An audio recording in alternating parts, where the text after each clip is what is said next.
Walter was 82 years old, a retired U.S. Marine Corps veteran. After his wife passed away 12 years ago, he lived alone in a modest house on Elm Street. Their home had once been bright and full of laughter. Now, except for Walter's quiet footsteps on worn hardwood floors, it felt hollow. Each morning, before the sun had fully risen, he left home, dressed in neat, muted clothes, carrying his polished wooden cane, solid, strong, and endlessly reliable. That cane was more than a tool for balance. It was a piece of Walter's history, a gift from a brother-in-arms who never returned from Korea. He carried it everywhere, to his small kitchen for breakfast, to the bathroom, to the living room, and always with him on daily walks through Lincoln Park, just a few blocks from his home. That park, with its tall oaks and benches worn smooth by generations, had become Walter's haven. The morning dew, the distant bark of a dog, and the occasional greeting from a passerby eased a loneliness he felt but rarely admitted. One crisp autumn morning, the sun peeked over distant rooftops, lending golden light to the world. Walter stepped outside in a well-worn baseball cap, dark blue, embroidered with USMC Korea Vet.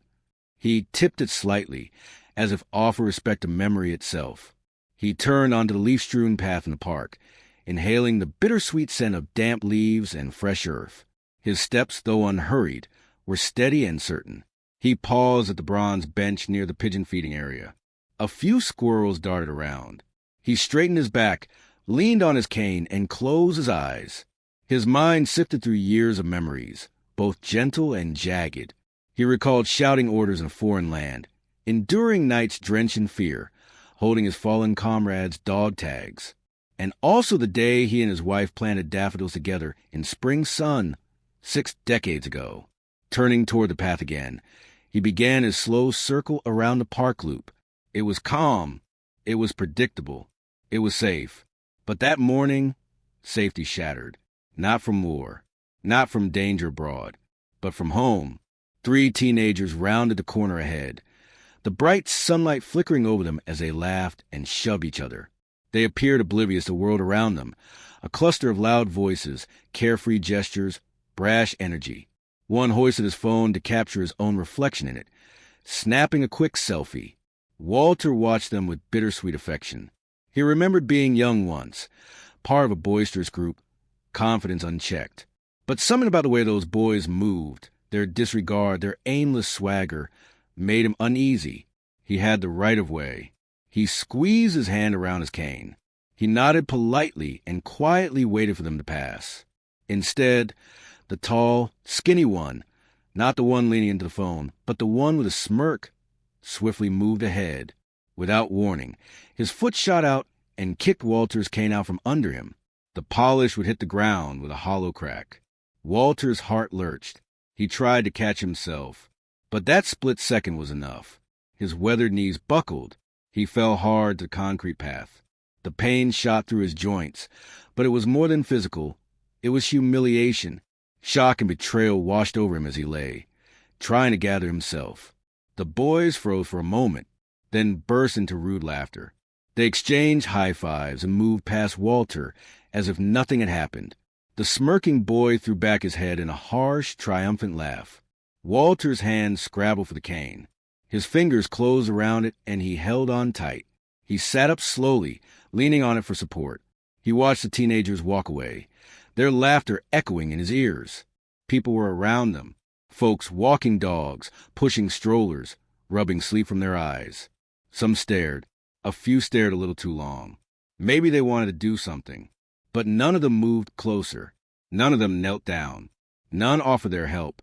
One well-dressed woman with a tote bag paused mid-stride, eyes locked on Walter, but her shoulders tightened and she moved on. A man in a suit hurried past without breaking stride. A runner slowed only slightly, looked around, then jogged off again. They all saw. None stopped. Walter stood, steadying himself. He pressed the cane into the concrete. He inhaled slowly. He looked down at his hands, raw at the knuckles. He looked at his bloodied knee. Then he looked up at the sky, trying to pull courage from old bones. He picked his way to a bench. Carefully, painfully, he sat. He looked at his reflection in the polished metal plaque nearby. The face staring back was etched with time, lines that had witnessed victory and grief both. And there, hidden in the wrinkles, he sensed something new, a quiet courage, a fragile resilience. Inside him, a whisper, "Don't let this stop you." He shifted to get comfortable. He took a breath. In. Out. A train whistle sounded somewhere distant. The park chatter resumed. People continued on. But for Walter, nothing felt resumed. He felt the weight of silence. The sting not just of pain, of indifference. He closed his eyes and let a tear fall. Not many people cried in public, especially not someone like him, not after 2 wars. But the pain had run deeper than wounds ever could. He thought about his wife. The day she told him she was sick again, her gentle voice breaking. The nurses who fanned her face when she lay still. The quiet funeral. How he came home to an empty house and an unmade bed. How he wandered through decades of silence, filling it with routines. Making coffee, walking the park, watching old black and white films on a tiny television. He thought, maybe that's how the world treats veterans now, like faded photographs. Overlooked, past their prime, out of a line of sight. A nearby bench rattled. A man set down a thermos, sat a few feet away. He cleared his throat, then said softly, "You okay, sir?" Walter looked over. A stranger. Kind eyes, quiet voice. Somewhere in his 50s, maybe older. He didn't expect to talk. Didn't expect someone to ask. He nodded. "I'll be all right." The man didn't ask more. He simply stayed seated. Walter took another breath. He exhaled slowly. His cane rested beside him, scuffed, chipped, but still standing. He ran his thumb over the carved message near the handle. Semper Fidelis. "Yes," he whispered. "Always faithful." He looked again at the path. Clear now, but he couldn't remember when he got there. Couldn't recall the last steps. He only knew he was seated, breathing. He thought of the cane's owner, his friend, someone who had given that gift in blood and hope. He thought of war. He thought of peace. He thought of regret and of gratitude. Then he stood, slowly, grabbed the cane and steadied himself. The man with the thermos gave him a nod. Nothing more needed to be said. Walter nodded back. He took a deep breath. He would finish his walk. His steps were slow, careful. Each word he had once shouted, quieted. Each battle he had once fought, memorialized within. He started walking again. Walter was still seated on the bench when he felt a distant rumble, like a storm approaching. He looked up, expecting a gust of wind to disturb the leaves. Instead, he heard rubber melting against asphalt. A pickup truck, dark green, older model, skidded to a halt at the curb. The tires screeched against pavement. The engine died. The door swung open with a sharp bang. From the cab emerged a man in his 30s. Crew-cut hair, a worn work jacket, boots that had seen hard labor. He moved with confidence, not swagger, but quiet purpose. "What's going on here?" the man called, his voice firm but gentle. The onlookers, those who had paused briefly in part 1, moved back, giving him room. A passing cyclist slowed, glanced, and shifted to the side. A jogger paused, hands on knees, but remained silent. Walter sat, leaning on his cane, looking up at the stranger. His chest heaved in the afterglow of pain and humiliation. He lifted his hand to his face as if to hide, but there was nowhere to hide. He had fallen, and now someone had noticed. The stranger knelt beside him, steady and calm. Pulling a rag from the truck bed, he knelt low and asked, "Sir, are you okay? Can I help you?" Walter's voice came out gravelly, small. I think so." The man didn't speak again. He gently slid an arm under Walter's shoulder and offered support. Walter raised himself, leaning heavily on the arm and gripping his cane with his other hand. The stranger braced him like a caretaker might steady a child learning to walk. "Here's your cane," he said softly after locating it in the grass. He set it upright against the bench. Then, using the rag, he cleaned the blood staining Walter's pants. His touch was careful, respectful. Walter stared at the man's hands, large, calloused. He looked at the man's jacket. Patched at the elbow, he noticed a small pin on the collar, a U.S. flag, faint and worn. "Thanks," Walter wheezed. I'm... The stranger pulled a first aid kit from his truck bed. It was a heavy metal box, clearly well used. He lifted out antiseptic wipes, gauze, and tape. Walter watched as the man methodically cleaned the wound, the strip of white gauze pressed into place and taped down. The stranger's hands moved with surprising tenderness and precision, delivered fast, if needed, but without hurry. Walter didn't know what to say next. He thought of what he would have said in war. On me. Advance. Words that commanded. But now he just whispered, Thank you. Oh, it needs a little air, the man said quietly. He repositioned the cotton pad. Checked for bleeding. Walter forced himself not to flinch. When at last the bandages were secure, Walter felt the pain lessen. It wasn't gone, but it had become bearable. And then something else shifted. It was a simple fact that someone had stopped. Someone had helped. Walter closed his eyes and let the moment settle. He thought of his wife, of how she would have brought a cup of tea and a kind word in moments like this.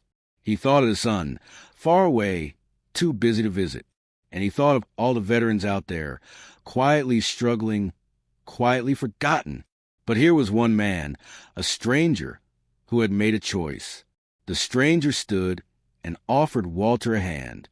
Walter put his weight on the other arm and gradually stood.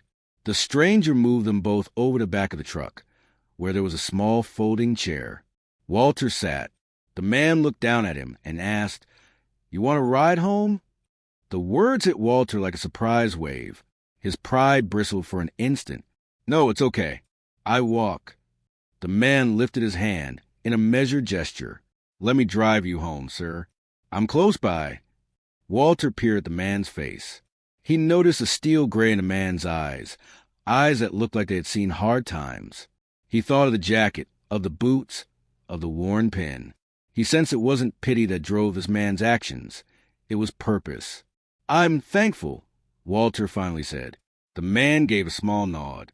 Name's Tyler. Walter cleared his throat. He realized his mouth was dry. He swallowed and said, I'm Walter. He paused before adding, Tyler. Tyler smiled, warm and steady. My dad was a soldier too, he said quietly.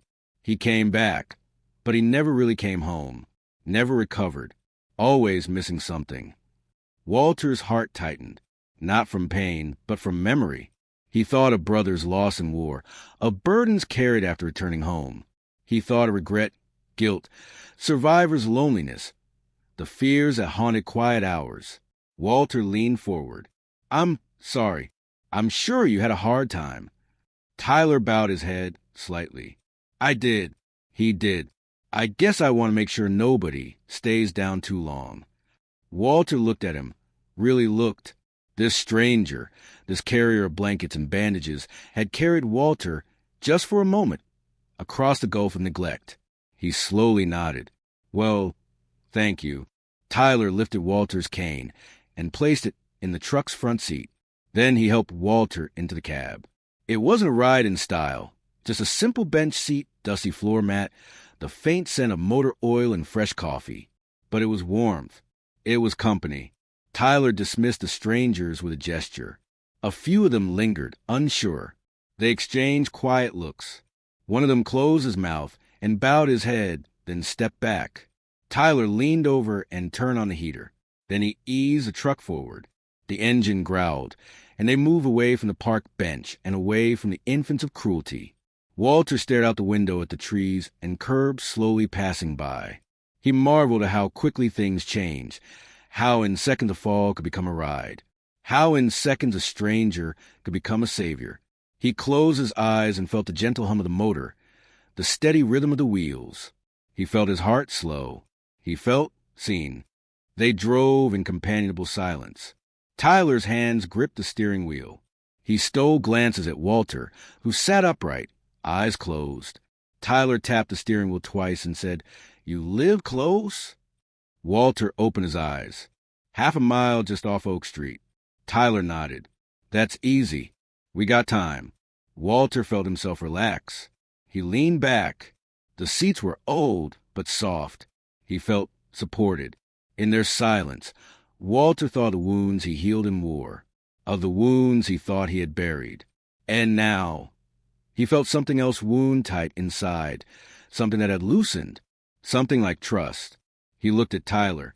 "Your father, did he?" Tyler shook his head, voice hushed. "He didn't make it. PTSD, they said. Lost himself. I was 17. Walter closed his eyes. He let the words sink in. He thought of the veterans he had known, shouting orders, carrying packs heavier than themselves. Not all of them made it.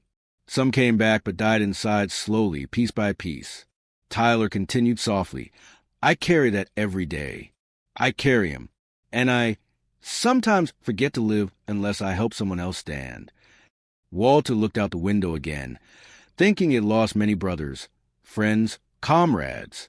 But this one offered him something he could barely name. A gesture, an acknowledgement, validation. Tyler pulled up in front of a modest bungalow, white-clapboard, rose bushes along the walkway, a pale wind chime stirring above the porch.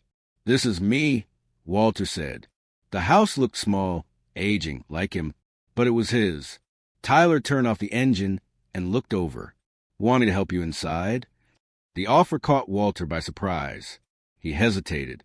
Pride, independence, the old fears, then those same memories of neglect, of abuse, of silence, urged him not to refuse.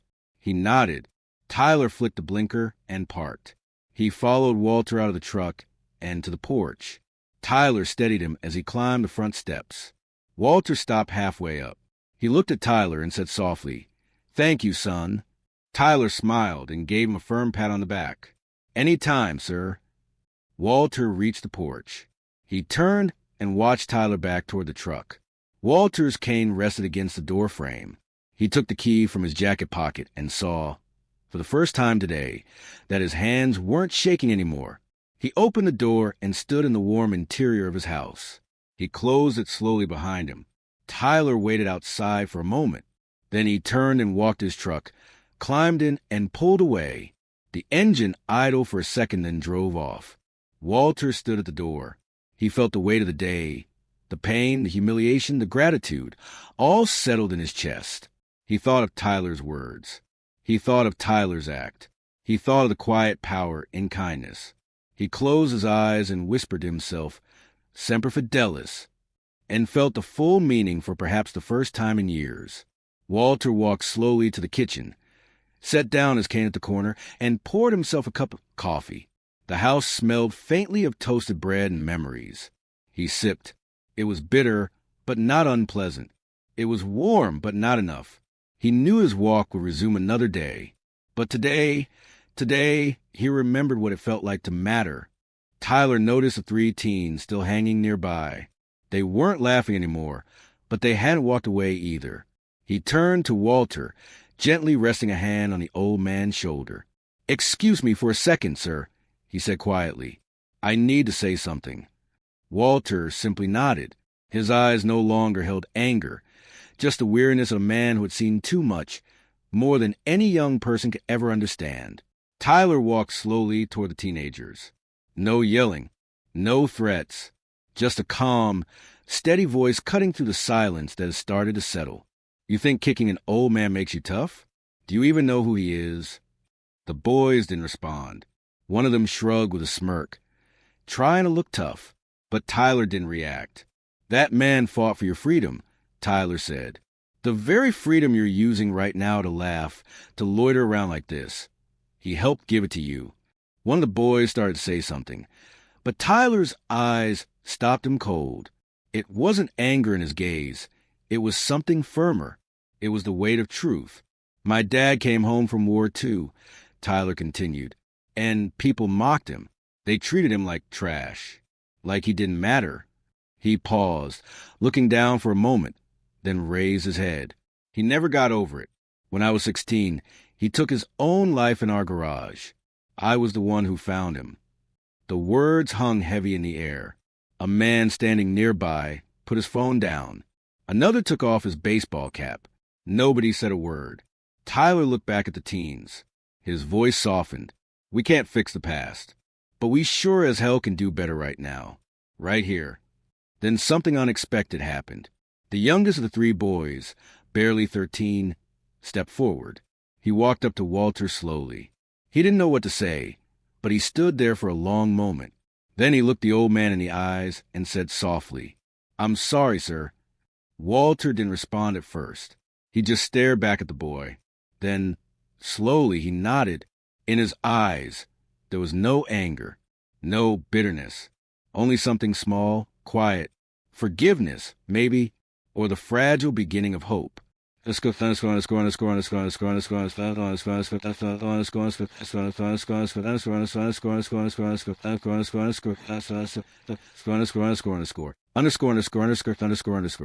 From that day on, every Sunday morning, a green pickup truck would pull up outside Walter's modest home.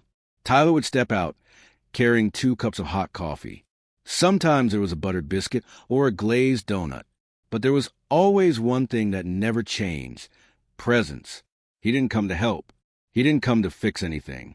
He just came to sit. The two of them would settle into old wooden chairs on the front porch. At first, Walter didn't say much. Just sipped his coffee, eyes gazing into the distance. But slowly, bits and pieces began to emerge. One Sunday, it was a story about a friend lost in Da Nang. Another day, it was a memory of a sleepless night on an aircraft carrier. One morning, Walter spoke of a letter from his mother, the last one she ever wrote, which he didn't receive until 1989. Tyler never interrupted. He didn't try to analyze or offer advice. He just listened, with his full attention and his whole heart. It was something his own father had never gotten, and Tyler had promised himself he would never let that happen again. Not to another soldier, not to another man who had given everything only to feel forgotten. One rainy morning, Tyler arrived later than usual. When he climbed the steps to the porch, he saw 2 steaming cups already waiting on the table. Walter was ready before him. There was also a small envelope. "For me?" Tyler asked, surprised. Walter nodded. "Just a note. Read it later." That night, Tyler opened the envelope. Inside was a piece of yellowing paper, handwritten in a shaky but determined script. "Tyler, asterisk, I used to think the world had forgotten about people like me, that no one remembered what we gave or what we lost. Thank you for sitting down. Not to fix anything, just to be there, asterisk. Your father would be proud. Walter." Tyler folded the letter carefully, silently. Something warm and heavy stirred in his chest. Not grief, not sadness. A kind of peace, as if some small, broken part inside him had started to heal.